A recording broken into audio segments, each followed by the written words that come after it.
Welcome, everyone. I am really excited to have this conversation with Chasen today. He is not only someone who desires to see change happen in lives, he's actually fully embodying it. And he's really overcome such an incredible amount of life. He's had adversity, trauma, he's gone through addiction, and he's really accredited his recovery journey to his resilience, his faith, and the community support. And you can see that in everything that he's doing through Transformation Kitchen, which he will go through all of the details for that, as he's got an amazing event coming up if you want to be a part of and support. But again, he is passionate about all the things food, which if you know me, you know I'm a foodie, so this conversation could get really fun. But yeah, so Chasen, where should we start? You are a part of so much change right now, and you're really leading the path forward for potential after hardship and trauma, and maybe even not the like highlight reel of our lives. I think that's a really key pillar in your structure and story is like you're not afraid to share the moments that aren't your proudest. Well, I wasn't always like that, and I come from a very private family, and I come from an era uh, where people just don't talk about their demons, and you don't share these things. And really, I probably have done more work in the last 5 years than I've done in decades, and it goes in waves. I mean, uh, I think early on I was a wreck and wasn't willing to face my demons and talk about things. And then as I started overcoming different things that were standing in my way, I wasn't doing the full work, meaning that I my addictions were morphing into other things and impacting other parts of my life. So really, honestly, the last 5 years of my life have been about taking off those last remaining masks and really looking deep into the mirror and saying, what is keeping me from doing the things that I want to do? Because we're both in the Outlier Project. I got to hear someone speak early on. It was like 2022, and they were having this guy that used to play professional soccer, and he came on, and it's not like he had this crazy story, but I was fascinated by this core piece that he was really known for, and it was that he had built a life of intention. He was a person of great faith. And he's like, I want to build a life where I control who I'm with, how much I work, what I do, where I go, and be able to spend it with the people I love and taking the time that I want to take. I'm in a real intentional life. And I was just like fascinated by that. At that point, I was still in corporate. I had been building my HR company since since 2012, and um, it was just like I was just starting to build the nonprofit out, and it was all these things that I was just really like, wow, this is that's where I want to be. How do I make sure I'm there? So yeah, we could start anywhere you like, but I wanted to say that first because it really um, I think it's true that you can reinvent yourself as many times as you like, and there's no age that says it's too early or it's too late in your life to create change and to change your direction and to really be intentional about what you want to do and who you want to do it with. Yeah, that's so powerful. And I think it goes back to just how we are so conditioned to believe that we have to be in this burnout state to be successful. And I think we're trying to shift that narrative. And I love how you said he lives a life of intention, because everything that we do, if we have an intention and a purpose behind, it's a lot easier to follow through. It's a lot easier to see the bigger picture. And it sounds like it really kind of motivated you to even think about, like, what are those key pillars that you want to focus on so that you can have that travel time, or like you were sharing with me earlier, your daughter's coming to visit. So I guess what I would like to ask you is, where did the inspiration for Transformation Kitchen start, so that people who don't know you that are in my network can really understand the power behind what you're doing as a movement? I guess the best way is to give kind of a mini version of my why, and tell people what that's about. So, thank you, Jamie, Susan, Leslie, and others that we don't see. Thank you for joining us today. I will say, hey, King, good to see you. So, I will say this. I grew up in a family that was in church, 4 plus times a week. And on the outside, we looked like we were the perfect family. I'm the oldest of a gaggle of boys. But the problem was, behind the scenes, a lot of other things were going on. My biological mother had physically abused my brother and I. It was really bad, to the point where my father gave up everything, gave up a very lucrative music career, left college, and moved us out of state to escape that, got custody of us. But he married very quickly, remarried very quickly, and ended up with a lady that he trusted, that looked the part, had all the right, said all the right things, did all the right things, and was really psychologically more abusive than physically abusive, but there was both. And so that went on for, till I was 16, and left for college. And then I was like, I'm never coming back, ever. And the thing that happened in the course of that is that, early on, 15, 16, I got tired of all the abuse and the fact that my father was traveling to put food on the table, but I was angry. I was angry at him because he didn't see it. He didn't know it. He didn't realize what was going on in the house. And it made me a very angry human. And I already had all of this goofy stuff in my life. I had hearing problems. I had a list. I was in speech therapy for years. I got glasses early on. I had this huge long name. Chasen is my middle name, and it's after my grandmother's maiden name. And she was this little, 5 foot woman from a little town in Northern Ireland. And I just loved her to pieces. So I used that, but my name's really long. And in those days, everybody would call it out. And because Ronald McDonald was everywhere, my first name is Ronald. So everybody would, Ronald McDonald would be chanting. And it's like, I already had enough social anxiety and angst. I didn't need my stepmother putting that on me. And so I started taking drugs. At first, it was to escape and to get away, because she would allow me to do things to, or encourage me to, go out for the drama, and go out and play sports and all that. And then once I got involved and really started having joy from it, she would take it back from me. It was like this game, and it really, I was wrecked. So by the time I got to college, even though I had incredible grades, I was already knee deep in and having problems. I'd had a breakdown my senior year of high school, and had mixed the wrong combination of meds and ended up catatonic and having to be taken out, and was in a coma for a couple of weeks, which was really embarrassing, having to come back after that.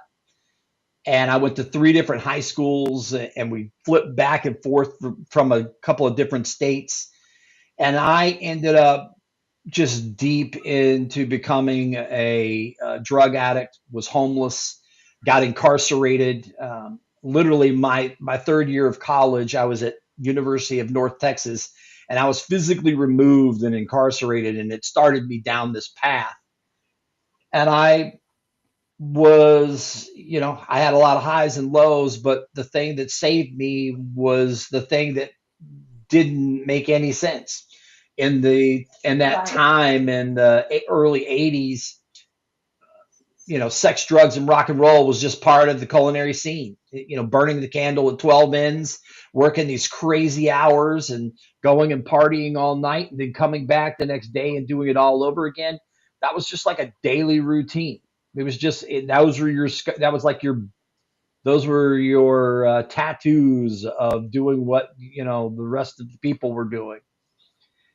And finally, I got to a place at a very high end restaurant that I was able to make the team, and I failed miserably. Like I was on the team, I was doing really well, everything was going okay. I still was in my addiction, but I was keeping it under wraps. I was, I was, I was had the brave face and the mask on, and was showing up until I didn't. And I woke up one day and I didn't know where I was. I was in filth. I didn't know who these people were around me. And I kind of got myself together and I stumbled outside, and it was Sunday afternoon. The problem with that is that I had forgotten and not shown up for Friday night's dinner service, Saturday night's dinner service, and Sunday's brunch. I had missed 3 shifts. I'm a key person at a high end restaurant where you can't afford to do that. So I knew I was going to be canned, and I'm making the walk of shame back in through the back door where the receipts come in and the dishwasher is, and the guy that had hired me was the sous chef. He had put me through the stage, and I had made the team, and he just shakes his head, doesn't even really look at me, and then points to the back room where the chef has this little bitty office. He's normally in the kitchen, but he has this tiny little office where he does paperwork and stuff and has a laptop. And at that time, he actually had not a laptop, he had a desktop. He had this massive, crazy thing because at that point, it's like the middle 80s. And he tells me to sit down, and he asked me the question, "Do you know why you're here?" And I couldn't answer the question. I'm just trying not to cry. I mean, literally, I'm so upset with myself. I'm so mad. The wheel of shame is going on. It's been in my life for decades at that point of, you're unworthy, because I've been told so many times during that time period that I didn't matter. I was unworthy, that I was stupid, that I should be in prison. And so I sat there just trying to hold the tears back. And the chef, he looks up at me and he goes, "Do you know why you're here?" And I'm stumbling around with my words and whatnot, and he just goes right into it because he sees that I'm having trouble, and he goes right into it, and he says, "You're here because 10 years ago someone paid it forward to me. I'm 10 years clean and sober because someone paid it forward to me. Now I'm going to pay it forward to you, Chasen." And in front of me were 3 piles. I'm a big believer in the power of three, not just because Schoolhouse Rock says that three is the magic number, although I love that. But I've seen three show up so many times in my life. And there were 3 piles. And these 3 piles, there was a pile of pamphlets that were for Narcotics Anonymous and other places where I could get help with my addiction. There was a pile of business cards that he had already made the phone calls so that I could get off the street, actually get a shower, have a roof over my head. I would be sharing it with other people, but that I would not be homeless and on the streets. And then the third pile was a little bit of money so that I could make these meetings. Wow. And that started me on a path to where I am today. And it's taken me a long time to get to this place.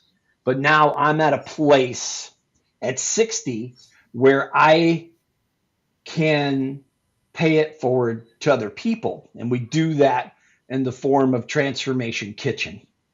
So we opened Mm. our first one in Matagalpa, Nicaragua. We're opening up our second one here in the United States. And we're looking at 5 cities and 4 states. But I'm very hopeful, and it looks very promising that we'll open the first United States one here in New York, closer to my home. Even though I don't sound like it, I've lived in 17 states and 42 cities in 60 years, and my southern bride from a little bitty town called Anderson, South Carolina, she has for 26 years softened the edges, so I don't sound like I'm from New York, but New York is home. And so I am honored to be here, and I'm thankful to be able to tell my story. But that's the turning point, that someone saw beyond the mess. They saw the human, and they said, I have the ability to do something about it. So many times in life, we walk by people and we walk around with our head down and our blinders because we're in the thick of it. We're building things. We're trying to do our own stuff. We have our own issues, our own problems, our own season that we're in. And we don't see the things around us. We don't see the people around us and the struggle. And so, my eyes are open and my heart is full, and I do everything I can to make sure that we are creating actionable change. No more band-aids, no more handouts. Let's do hand ups. Let's pull people up to where they are impacted for life, and they're given the opportunity to thrive. We all deserve the opportunity to thrive. Mm. You said so many powerful things. Like, I don't even need to ask any questions. No. I think it's really empowering to hear because, I too struggled in those same ways as a teenager. And I'm just barely starting to open up about that journey because it's embarrassing. Well, I was never incarcerated or anything. I did go down a not so aligned path to what I am now. And it was escapism. It was all the same things, feeling unworthy, feeling disconnected. And it takes a level of vulnerability and strength to be able to share it in a way that is showing the transformation, just like you did. You're like, yeah, here's where I was. Here's why I do what I do. And there's hope.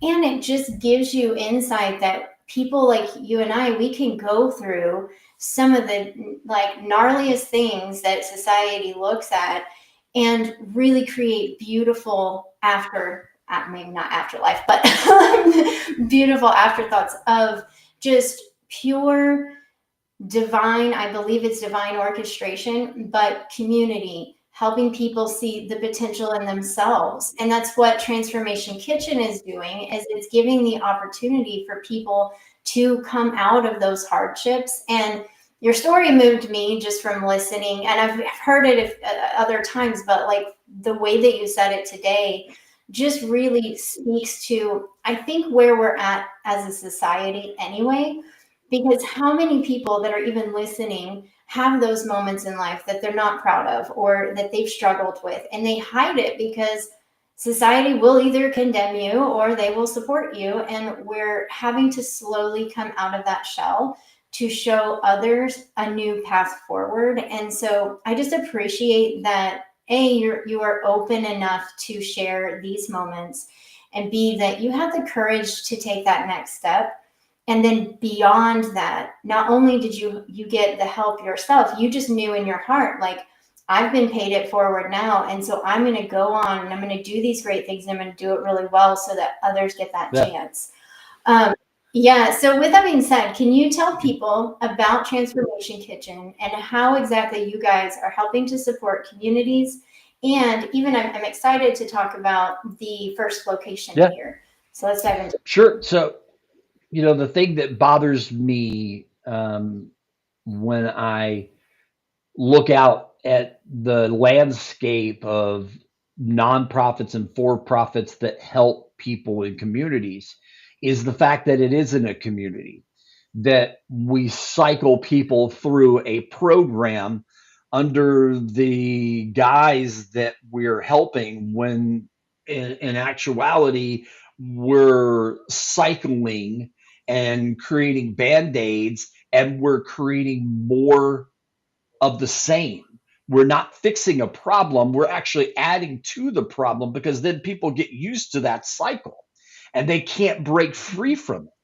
So how do you break cycles of poverty, homelessness, food insecurity? You have to be very intentional, and it starts with a community. So where we build transformation kitchens, we're building community. It's not just about teaching culinary skills. It's about having holistic human beings that we get to a place where they thrive. So mentally and physically, are they at a place where they can get off services, that they can become a viable member of society and feel good about themselves, look at themselves in the mirror and get to that place where they're proud of the person staring back at them. It took me decades. It took me decades to get to the place where I could even look at myself. I hated having mirrors around. I covered up if in the bathroom there was a mirror, I would put something over it. I would put a towel over it. Literally, I could not stand to look at myself. I was so ashamed. I was so embarrassed.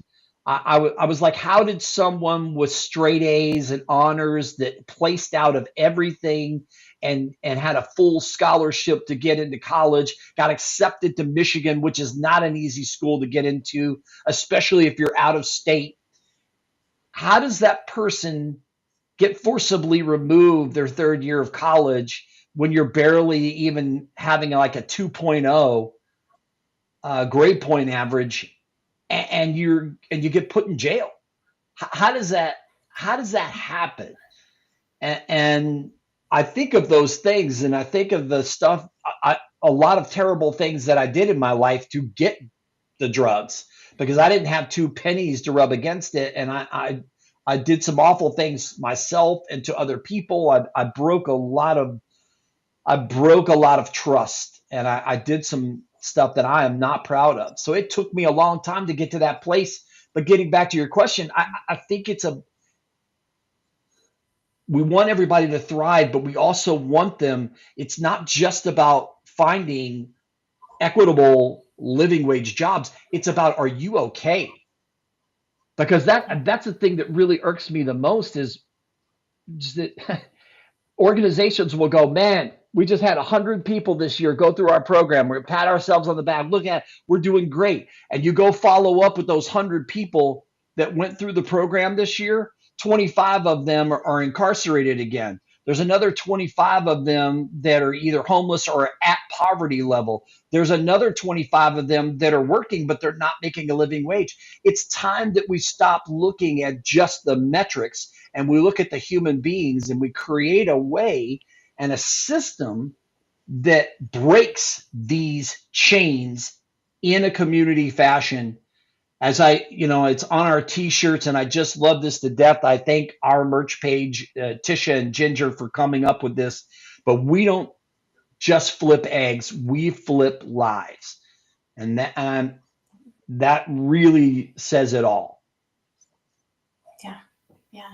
Well, and you're hitting on something that I'm very passionate about, which is mental health and the whole, like looking at the whole human, because behind every single thing that we go, like every single every time we see somebody that has done something that we consider bad, right? There is a hurting human behind those eyes in some form or capacity. And I'm not saying we just go out and condone behavior by any Yeah. means. And we also still have to look at the next layer, like what's causing this behavior and how can we best support them so that the cycle truly does end and break so that they can move forward. Because it, like you said, it's just so, it's hard to hear that somebody as great as you are struggled so much to even look at yourself in the mirror. But that's the reality of when you face those internal hardships that you aren't proud of. It took me years. I am finally, I think now, it's been about 5 years for me too, where I'm finally at that place where I'm like, no, I'm a great human. That's why I do the great humans post, is because like when I see great humans, I want people to recognize it and honor it. But it took me a lot of work to get to that place. And, if as a society, we can really shift our focus on, because I have never understood any of the poverty issues or any of that. I really don't. I struggled as a single parent and all the things, but it's like no human should ever have to go without basic needs. And that is something that I wholeheartedly like, especially if they're wanting difference. And I think most people at the end of the day do. They just might not know how to get there.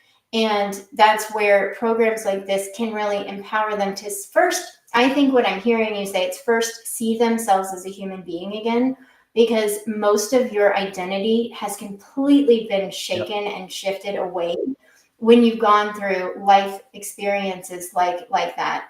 And then your dignity and your integrity feels off. Like, so it's these layers of helping them remember that they are worthy to be here, because half the time they don't want to be here. Half the time they are so depressed they would rather just not be here because they already feel like they're not worthy to be here.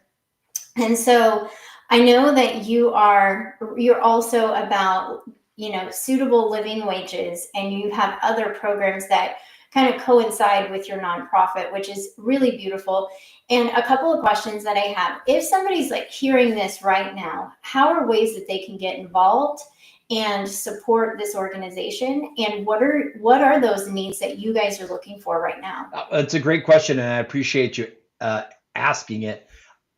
I will answer that, but I also want to, you said something that I think is really important.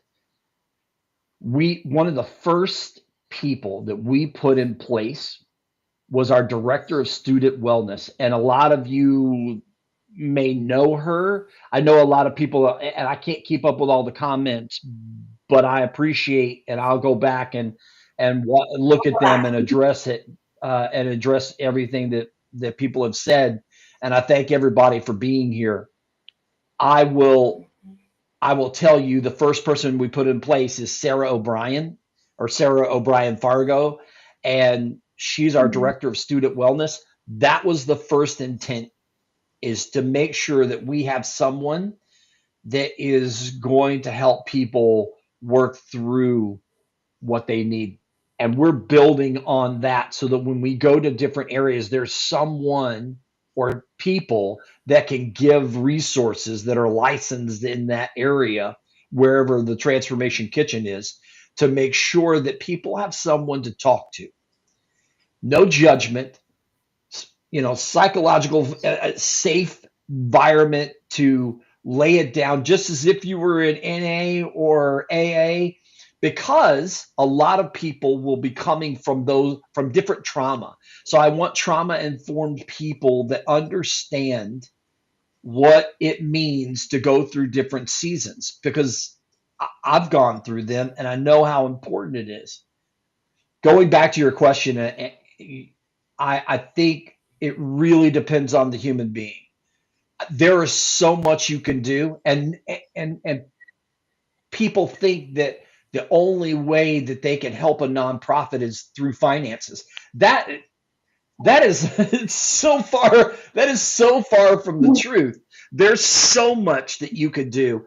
It is literally a matter of, you say, hey, look, I've got 5 hours a month.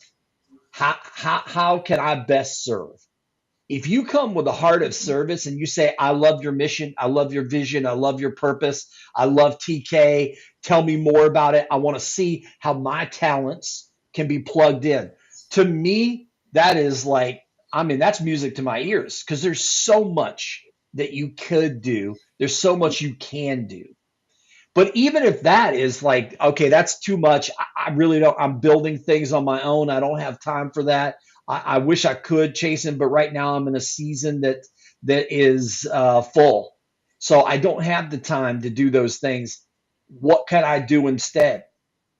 When you're on social media, you have a different network. Even though you may be in my network, there are people in your network and on different platforms because we're not really great at we're on every platform, but we're not that big over in Facebook. We don't really know what the heck we're doing over in Instagram. And I'm trying to find people that will help us with those platforms. But in the interim time period, hey, take our posts and stuff and talk to people on other platforms or show up to events like this where we're going to be shouting out what we do, or if there's an event that you want to go to that we're doing and you like, come to it, please. And I mean, those things are easy. And again, all you got to do is reach out to me, DM me. I'm probably the most accessible human on the planet. I get so much spam in my inbox, but I don't care. My number and my email and all my links are out there floating around, and so I'm happy to share them with people. So yeah.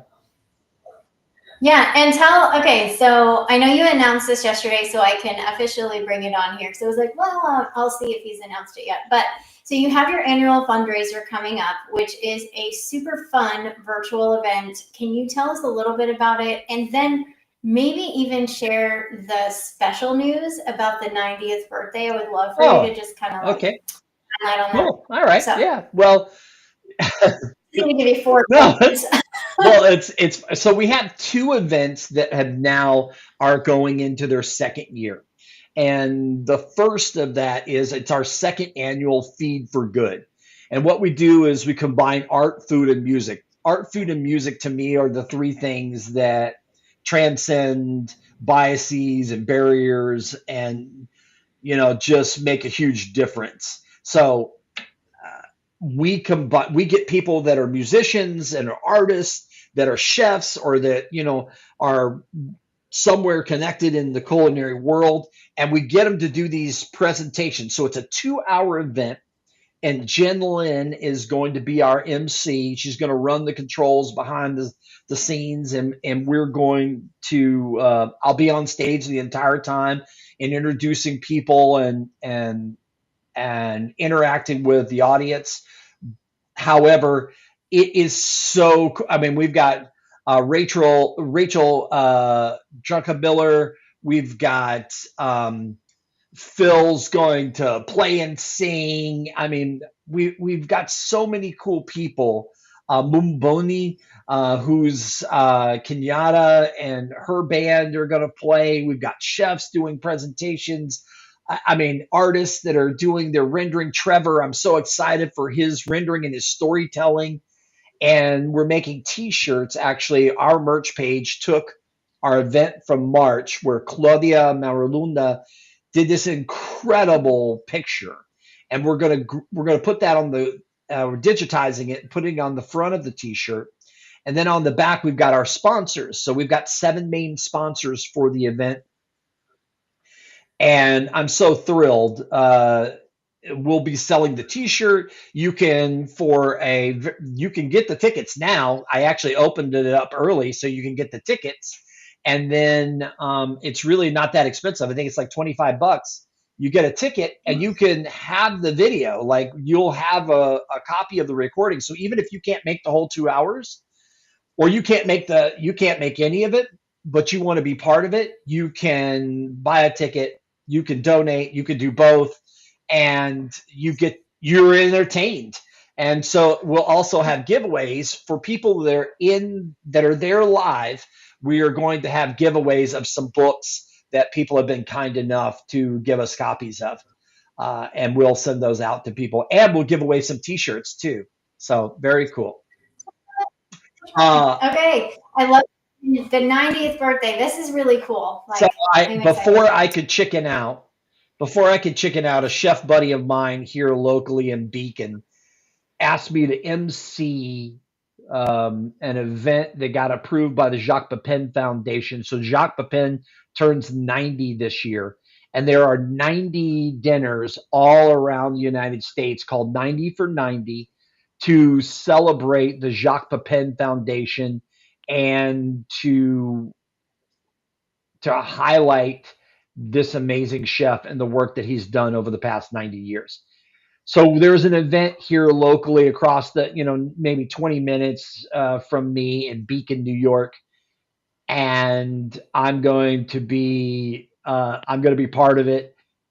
And all of the wait staff are going to wear Transformation Kitchen T-shirts. So I'm a little stoked by like the whole thing and how it's playing out. But I said yes before I could chicken out and be like, oh, maybe I shouldn't have done that. But that negative self-talk that I still, we all Yeah. still deal with it, and it's recognizing it when it's happening and slowing down to be like, okay, it's got to be all right, and working your way through it.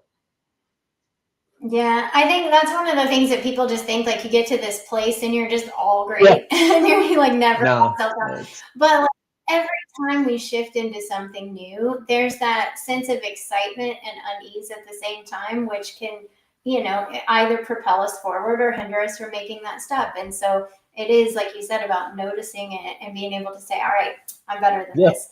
Um, so my last question, and I love asking this of every guest, is what's one thing that you hope listeners will either take and implement today, or just something that you want to share for them to hold with them as they walk through this day? That you're not alone. I mean, Mhm. I recently, and I posted about it because I think it's important that we share these things. I got to a place where I didn't even realize that I was getting off the rails until I was like, Mhm. wow. My neighbor sent me a text message and said, it's not like you to not park your car. We have to move our car because there's opposite side parking so they can clean the streets each week. If you don't move it, you get a $50 ticket. In the span of the last 2 weeks, I've forgotten to move my car twice and gotten a $50 ticket. So it's $100 I'm just throwing out the window. And my neighbor's like, it's not like you. And as she's texting me, I'm seeing the ticket and I'm running to an event, and I'm realizing I need to slow down. That I've been running, I've been doing, 14-hour days. I've been, you know, I'm off where I need to be. And I looked to see if there was a Narcotics Anonymous meeting. There was not. So I'm part of a men's group called Iron Tribe. And I reached out to a guy and I said, do you have 8 minutes? And that's Mhm. our code for, hey, I need to talk to somebody. Mhm. And he was able to do it. And we got on the phone and just kind of hammered some things out. I needed to slow down and I needed to talk to somebody. And I needed to even understanding. I can see what's happening, but I need to put on the brakes, and I need to get a 30,000 foot view and be like, okay, I'm pouring from an empty cup. This stems from like 2 weeks now of me just going, going, going, doing all of these things that pull my energy, because this is like what I'm doing today, even though it doesn't seem like it to most people because they think, oh, Jason's so vivacious and all this. I'm an introvert. I'm an introvert that's socially awkward. So you put me in a place where I'm around people and I'm out and I'm speaking and I'm doing stuff with the chamber and all this. Man, that's taken a massive amount of energy from me that I have to replenish, and I wasn't doing it. And so I got a hard awakening that, oh, hey, you know what? You're running on empty here, bud, and you're missing some. You haven't cut the grass, and you haven't moved your car, and now you've got $100 in tickets, and now you got this going on, and now you got that going on.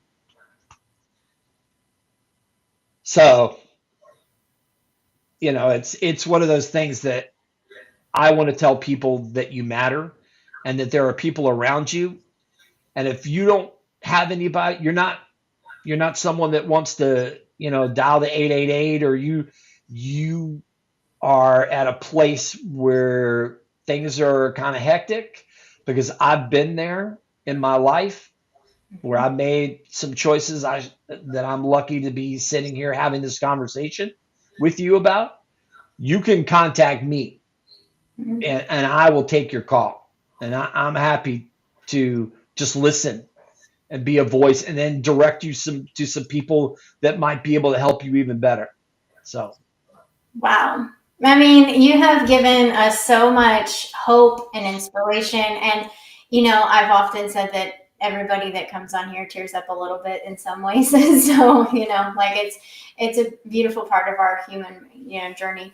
And I just thank you for your time, because I do know that you're well, very busy. And when you said yes, I was like, okay, how can I best support you and the organization and really shine light on what you're doing, and really, again, just double down on the impact of seeing the full person, because you never know what somebody's lived experience has been, or how hard they're fighting to be here just in this everyday moment. yeah. And if we can hold more compassion and understanding, we will truly create a different world. And it does always begin with us. I do feel in order for us to do that, we have to understand ourselves, and then we can hold that space. And that takes work, and it doesn't have to be perfect, and it doesn't have to look a certain way. It just can just be what it is. So again, thank you so much. If people want to reach out to you, what's the easiest way? I know you said, well, your information's everywhere, so pick Well, your. no, yeah, I have a link tree, Mhm. and because I love them, I can put all the links in one thing. So Linktree has got all the links to our podcast, where you can find those now, because now all the audio goes out everywhere. We have the video part on YouTube, and then the audio is in all the places where people listen to their podcasts. But all my links are there as well. So Linktree, and I believe I have that. We'll put it in. I'll put it in the comments in the show. So, Awesome. Well, and again, if anybody wants to be a part of the event, we'll make sure that event link is in here as well. And if, again, today's story really resonated with you and you'd like to reach out and do further collaboration, Jason is always open and welcome to that support. And I hope, yeah. thank you everyone who attended. We will make sure to comment on all the things. Like, I'm a super distracted person. You do not want me trying to answer all that. I would never. So we'll